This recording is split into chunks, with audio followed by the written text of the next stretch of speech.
Hi, எல்லாருக்கும் காலை வணக்கம். இன்றைக்கி வந்து நான் சம்பா அரிசி மாவில் செஞ்ச புட்டு. இந்த பாருங்கள், அப்படியே பூவாக இருக்குதா. நல்ல மாவு கொஞ்சம் எடுத்து உப்பு தண்ணியை தொளித்து, மாவு வந்து ஒரு 1/4 கிலோ எடுத்துருக்கிறேன்.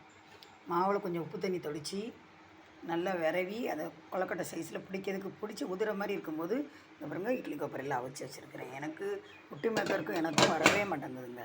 எனக்கு புட்டு மேக்கரில் செய்ய தெரியல. இந்த அவிச்சு வச்சுருக்கிறேன். சம்பா அரிசியில் செஞ்ச புட்டு. இதுக்கு கொஞ்சம் சாப்பிட கொஞ்சம் கஷ்டமாக தான் இருக்கும், ஆனால் சத்து இதில் ஏராளமான சத்து இருக்குது. சம்பானாலே கொஞ்சம் சிகப்பு கலர்னாலே அதிகமான சத்து இருக்கும்.